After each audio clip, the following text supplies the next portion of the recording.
Welcome to new blog. तर आता आम्ही फिरायला चाललेलो आहे, तर तुम्हाला दाखवते.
आता आम्ही गणपती पुलेला चालले आहोत, तर तुम्हाला मी दाखवते. सगळे तयार झालेत.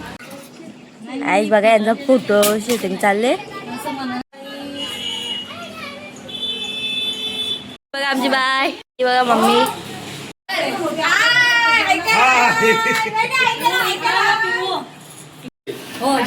पेक्षा जास्त टाइम यायला लागतं.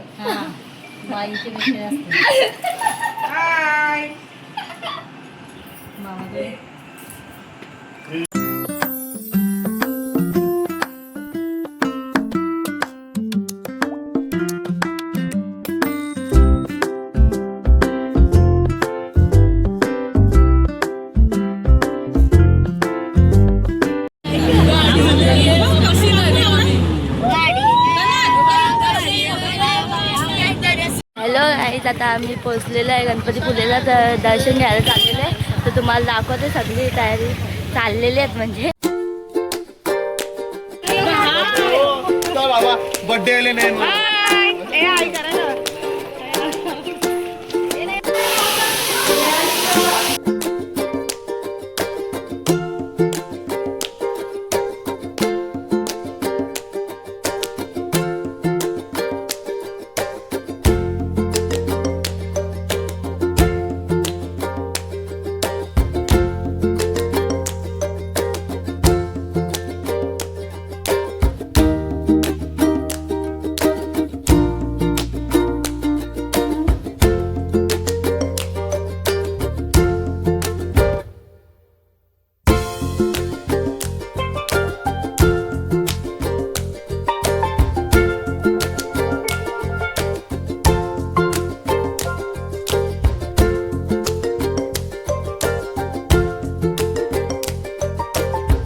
विविध धार्मिक ग्रंथांचा अभ्यास करून आम्ही एक नक्षत्र बाग तयार केली आहे.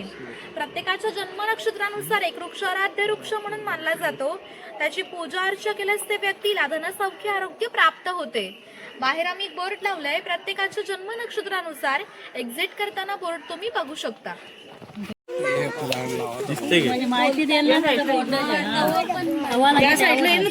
आयुष्याची प्रतीके मानलेली आहेत. त्याला पिंपळ पार असे म्हणतात आणि हा जो दगडी कट्टा बांधलेला आहे त्याला कोकणी भाषेमध्ये पार असे म्हणतात. हा पार सुमारे 400 वर्षापूर्वी बांधला गेला. हा ज्यावेळी बांधला गेला त्यावेळी पिंपळाचे रोप लावण्यात आले. म्हणजे हा पिंपळ सुद्धा 400 वर्षापूर्वीचा जुना आहे. ते शिलालेख आहे. शिलालेखामध्ये 100 वर्षापूर्वी लिहिली. मराठी साहित्य संमेलनामध्ये या कवितेला स्वीकारण्यात आले. या कवितेमध्ये नंदनवन हा शब्द आला आहे. नंदनवन या शब्दाचा अर्थ स्वर्गातील इंद्राची बाग. ती जितकी सुंदर आहे तितकीच आपले कोकणही सुंदर आहे. ही गुहा आहे. गुहा काळाचे प्रतीक आहे. गुहेच्या अलीकडे आहे वर्तमान काळ. 15 मिनिटात पोहोचेल तिथे. पूर्वीचा भूतकाळ. तर इथून पुढे पाहणार 500 माणसे कशी राहत होती, त्यांची ग्रामरचना, समाजरचना, खाद्य संस्कृती, परंपरा कशा होत्या. 500 वर्षापूर्वी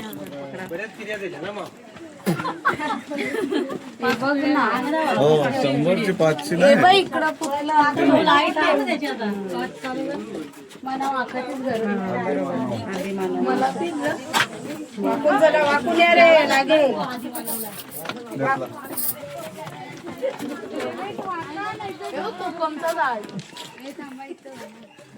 कोकम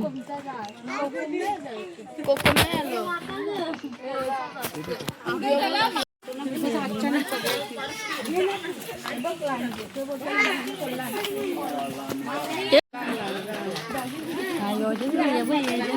घेतलं बाबा. आमच्या चॅनलला सबस्क्राईबर करतो मग तुम्हाला ब्लॉग दिसेल आमचा. आपल्या पुराणात उल्लेख आलेला आहे की हजारो वर्षांपूर्वी भगवान परशुराम होऊन गेले. त्यांनी संपूर्ण पृथ्वी जिंकून घेतली आणि जिंकून घेतलेली संपूर्ण पृथ्वी त्यांनी दान केली. आणि दान केलेली कोणतीही गोष्ट आपण स्वतःसाठी वापरत नाही, परंतु यांना राहण्यासाठी भूमी आवश्यक होती. आज आपण ज्या ठिकाणी उभे आहोत त्या ठिकाणी हजारो वर्षांपूर्वी समुद्र होता. त्याच्याशी त्यांनी युद्ध केले व 40-50 किलोमीटर पाठीमागे ढकलले व ह्या ठिकाणी सुंदर अशा कोकण प्रदेशाची निर्मिती केली. म्हणून या भूमीला परशुराम भूमी असे म्हणतात.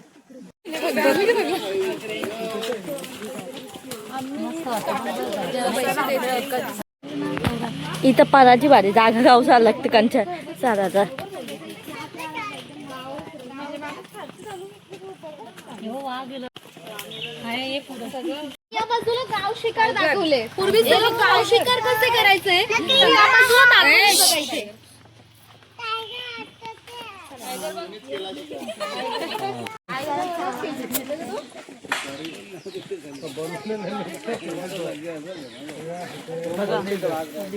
कुत्रा आणती काय दिली आता कुत्रा काय दिली ती. हे आमच्या ग्रामदेवतेचं मंदिर आहे. पूर्वी धार्मिक संस्था गाव नियंत्रित करत असत.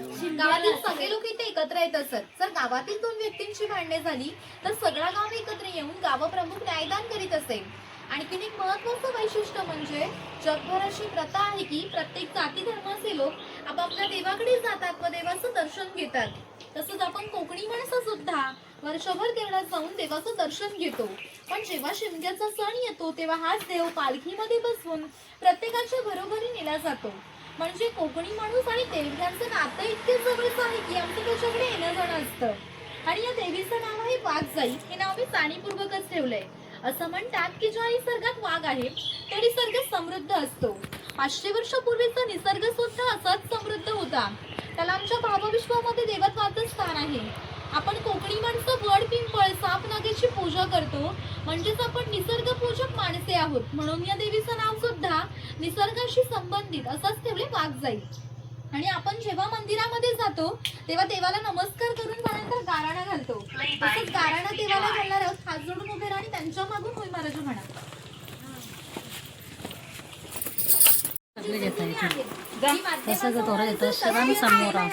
आवाज 1 ते 2 किलोमीटर पर्यंत लांब जात असे. पूर्वी यांचा वापर संदेश वहन आणि धार्मिक कार्यामध्ये केला जात असे.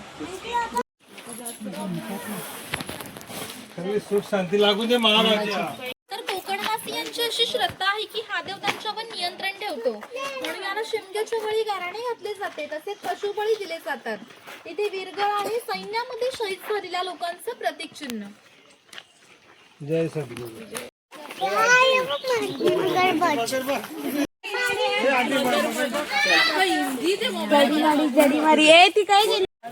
इथे कडक लक्ष्मी दाखवले बघा. पूर्वी पोत्राश लोक स्वतःला चाबुकाने मारून घ्यायचे. ते गावामध्ये खेळ दाखवण्यासाठी यायचे. ते दाखवलेत बघा. आपली ते येते ना भवानी.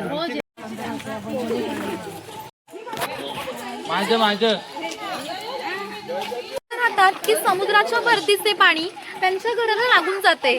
तरी लोक एवढी छोटी होडी घेऊन समुद्रामध्ये 8-10 तास मासेमारी करतात. कधी कधी समुद्राच्या उसळणाऱ्या लाटा ह्या त्यांच्या होडीपेक्षा मोठ्या असतात. तरी लोक आपली होडी कुशलतेने वल्लावतात व पहाटेच्या वेळी घरी येतात. इथे नाभिक आहे. पूर्वी कोकणामध्ये 12 बलुतेदार पद्धत अस्तित्वात होती. नाभिक सुतार कासार चर्मकार प्रत्येकाच्या घरोघर जाऊन सेवा पुरवीत असत. त्या बदल्यात त्यांना पैसे नव्हे तर केवळ धान्य मिळत असे. म्हणजे एका कुटुंबातील पुरुषाच्या घरी जाऊन केसवदाणी करण्यासाठी वर्षभराची 4 पायली म्हणजे आताचे 8 किलो धान्य मिळत असे. एवढ्या अल्प मोबदल्यात ही लोक समाजाची सेवा करीत असत. आणि आमच्या नाभिकाविषयी आणखी थोडं मजेशीर वर्णन आमच्या लोकसाहित्यामध्ये आढळतं. असं म्हणतात की गावातील प्रत्येक गोष्ट नाभिकाला माहीत असते आणि नाभिकाला माहीत असलेली प्रत्येक गोष्ट गावभर होते. ज्या अर्थी तुम्ही इथे आलात ती गोष्ट नाभिकाला समजली त्या अर्थी ती संपूर्ण गावाला समजली. आमचं संपूर्ण गाव तुमच्या स्वागतासाठी उत्सुक आहे. प्रथेप्रमाणे खोताच्या घरी जाऊ मग गावात फेरफेटका मारू. कासाला सगळे म्हणजे आपण जुन्यापैकी सगळं काम आहे.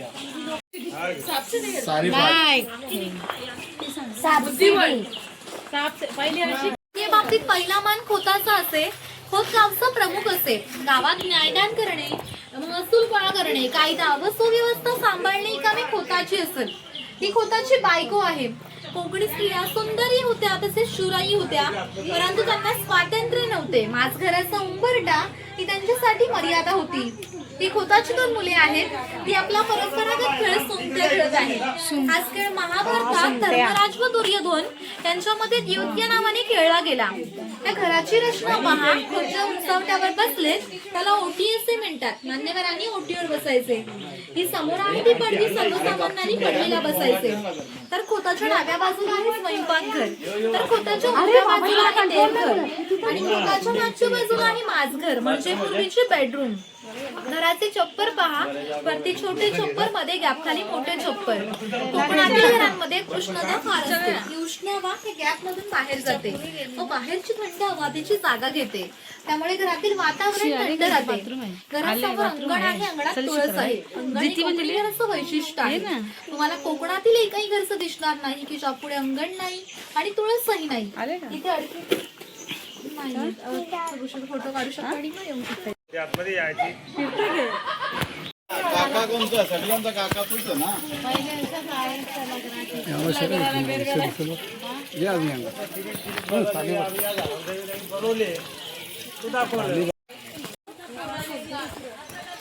रस्ता बंद करू गणपतीला असा बनवायचा. हा इथे शेतकरी आहे. याचं गवताचं घर आणि याच्या अपुऱ्या कपड्यांवर जाऊ नका. याचं पूर्वी जसं घर होतं तसंच घर आम्ही इथे उभारलं आहे. हिची पेटलेली चूल दिसते, तिला कोकणी भाषेमध्ये पेरसा असे म्हणतात. ही सतत पेटली ठेवली जायची कारण घरामध्ये पूर्वी लायटर किंवा माचीस नव्हती. शेतकऱ्याच्या बायकोला जेव्हा स्वयंपाक करायचा असे तेव्हा ती चुलीतले 2-3 निखारे घेऊन स्वयंपाक घरातील चूल पेटवीत असे. जर हा विस्तव विझाला तर घरात 2 गारगोट्या ठेवलेल्या असत, ते एकमेकांवर घासून हा विस्तव केला जात असे. ती शेतकऱ्याची बायको आहे, ती शेतकऱ्याची मुलगी आहे. हा पाळणा शेतकऱ्याच्या घरात कायमस्वरूपी टांगून ठेवलेला आहे. हे उचल आहे. पूर्वी असा वापर कपडे सुकत घालण्यासाठी केला जायचा आणि घरामध्ये गौरी गणपतीचा सण दाखवला बघा.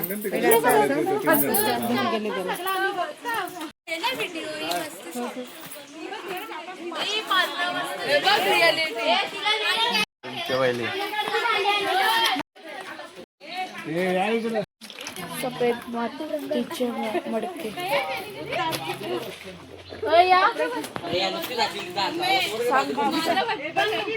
सर्व कामे कुंभार करीत असे. हे जे सफेद रंगाचं मडकं आहे ते माडी काढायचं मडकं आहे. कोकणामध्ये नारळाची झाडं मोठ्या प्रमाणात असतात. त्यांना नारळ येण्याआधी पोय येते, तिला आडवा काप दिला जातो व बाजूने विशिष्ट प्रकारचा झाडपाला लावला जातो. तो झाडपाला आतील माडी शोषून घेतो व ही थेंब करणारी माडी मडके वरचेवर लावून त्यामध्ये साठवली जाते. काळाच्या ओघात 12 बलुतेदारांचे व्यवसाय नष्ट झाले, परंतु माडी काढायचा व्यवसाय अजूनही व्यवस्थित सुरू आहे. खाली सोनार आहे. सोनार हा गावातील महत्वाचा घटक होता. गावातील स्त्रियांना लागणारे दागिने तसेच देवदेवतांना लागणारे दागिने बनवून देण्याचे काम सोनार करीत असे. याच्या अप्रतिम कलाकुसरीमुळे याच्या दागिन्यांना जगभर मागणी होती. नवरात्र, शिमगा व अन्यवेळी ग्रामदेवतेला दागिने घालण्याचा मान सोनाराचा असे. आता ते पाहिली येवा पहिले रोजा नव्हता. संध्याकाळी आता आपण इथं निघू तेव्हा वस्ती उद्याच घालू सकाळचे ना. सुतार हा इकडे सुतार आहे. शेतकऱ्याला लागणारी लाकडी अवजारे बनवून देण्याचे काम सुतार करीत असे. हा सावंतवाडीचा सुतार आहे. सावंतवाडीतील लोकांचे लाकडावरील कोरीव काम हे आजही जगप्रसिद्ध आहे. त्यांच्या काही हस्तकौशल्याच्या वस्तू तुम्हाला आमच्या हस्तकला विक्री केंद्रामध्ये पाहायला मिळतील. इकडे दरवेळी दाखवले अस्वल गारोडी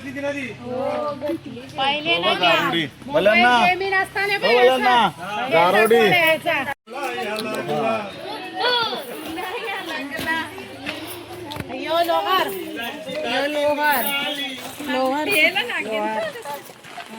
पोत पादवाला आहे. सैन्यामध्ये होते. त्यांना लागणाऱ्या लोखंडी ढाली व तलवारी बनवून देण्याचे काम हा लोहार करीत असे. आणि याचे वैशिष्ट्य म्हणजे काहीशे वर्षांपूर्वीच्या जुन्या तलवारी व ढाली मराठा कोत यांच्याकडे आहेत. त्यांना अजूनही गंज आलेली नाही. त्यांची दर दसऱ्याला पूजा केली जाते. समजून मोकळी झाली. हा इकडे तेली आहे. हा तेलाचा हाडा आहे. याला कुंड असे म्हणतात. याच्या आतमध्ये सुके खोबरे घातले जाते आणि हे जे उभे लाकूड आहेत याला कोकणी भाषेमध्ये लाट असे म्हणतात. ही लाट आडव्या लाकडाला अशा तऱ्हेने बांधली जाते जेणेकरून ही लाट उभी राहते. त्या ठिकाणी सोकडाला बैल बांधला जातो व ह्या आडव्या लाकडावर हा दगड ठेवून स्वतः हिच्यावर बसतो.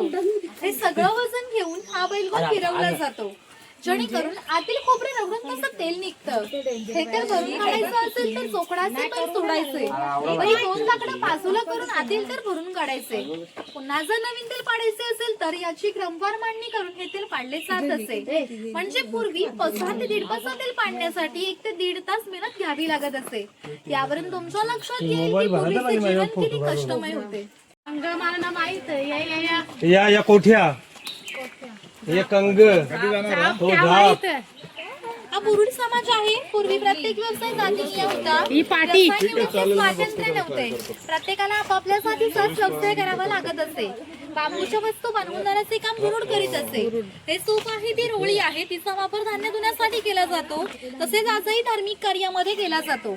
आपल्या घरामध्ये जेव्हा शुभ कार्य असते तेव्हा घरातील सौभाग्यवती स्त्रिया किंवा कुमारिका या रोळीमध्ये दिवा घेऊन उभ्या असतात. तर हा दिवा शुभ कार्य पार पडण्याआधी विजला तर ते अशुभ मानले जाते. आजही आपल्या साखरमान्याचं लग्न मुंबईला असेल तर रोळी गावावरून मुंबईला पाठवली जाते. कारण मुंबईला सर्व वस्तू मिळतात पण रोळी नाही मिळत. आता यांना कंगा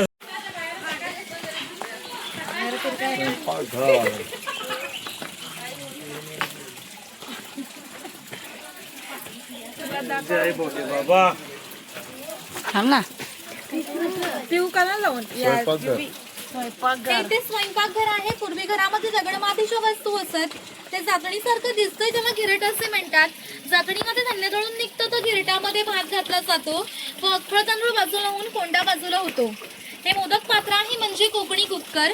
हे पुरण यंत्र आहे. याच्या आतमध्ये शिजलेली डाळ घातली जाते व हे दोन राऊंड उलट सुलट फिरवून आधी डाळ वाटून निघते. वाटलेली डाळ याच्या खाली पडते. तिच्यावर पुरण पोळ्या केल्या जातात. ते शेवया काढायचं लाकडी यंत्र आहे. वरती चहाची किटली आहे. बाजूला जेवणाचा डब्बा आहे. वरती पाण्याचे तांबे आहे. खाली 3 डब्बे आहेत. बाजूने 2 चमचे आहेत. त्याने तो लॉक केलेला आहे. इथे दगडी उखळ आहे. पूर्वी याचा वापर भाताचे पोळे काढण्यासाठी करत. आणि घरामध्ये जुन्या काही वस्तू दाखवल्यात बघा पूर्वीच्या. पितळेचा मालेले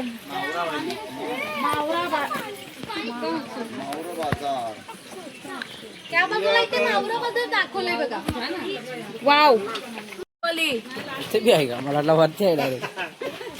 पहिले पोरी या बायच्या बांगड्या भरायच्या.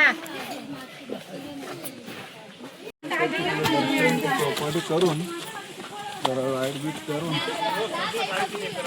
कोण कोकण बघायला आलो आणि बघू तारकर्ली करायचा का चिवला बीच करायचा.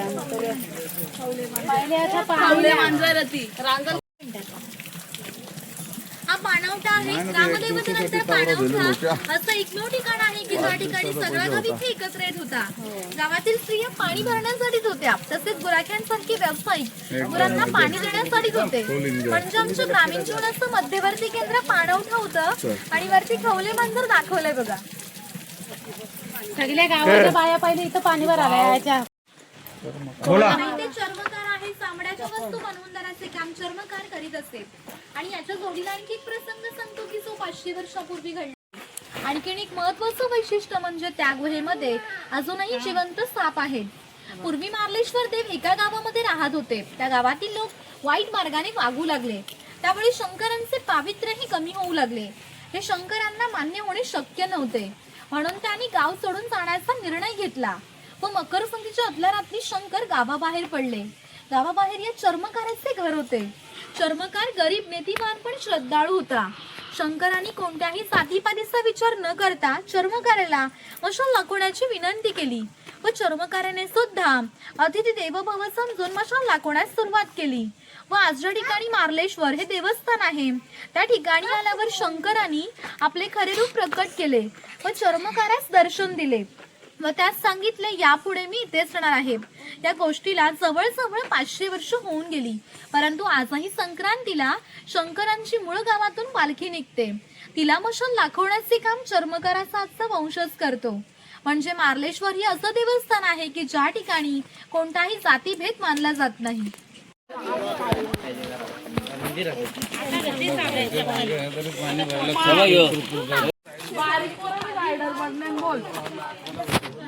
चप्पल करा आतमध्ये एक एक चापट देते.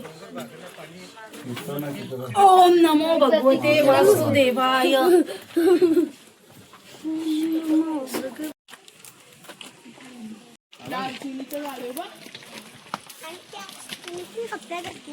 की ज्याच्याकडे भरपूर धन आहे. हा धनगर समाज इतक्या दुर्गम ठिकाणी राहत असे की त्यांचा पहिला बस स्टॉप 10 ते 12 किलो अंतरावर असे. ही लोक जेव्हा गावामध्ये येत तेव्हा त्यांच्या पायात चामड्याच्या वाणा, हातात घुंगराची काठी, खांद्यावर फाटकी घोंगडी या वेशभूषेमध्ये येत असत. असे असले तरी धनगर 100 ते 125 गाई, 5 ते 25 म्हशी यांचा मालक असे. या गाई म्हशींची किंमत 8 ते 10,000 पर्यंत असते. या साऱ्यांची विक्री करायचे म्हटले तर काही लाखात जाते. इतक्या धनसंपत्तीचा मालक धनगर होता आणि याची राहणीमान साधी होती. इथे बकरीची गोटी आहे, जंगली श्वापदांपासून संरक्षण करण्यासाठी उंचावर बांधलेली आहे.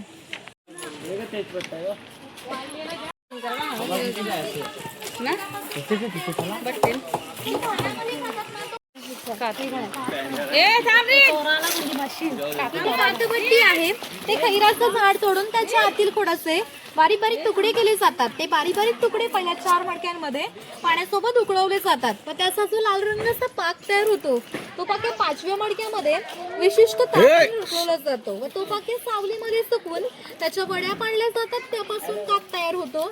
या कात तयार होण्याच्या प्रक्रियेला 3 ते 4 महिने लागतात.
रसिकाच्या लग्नाला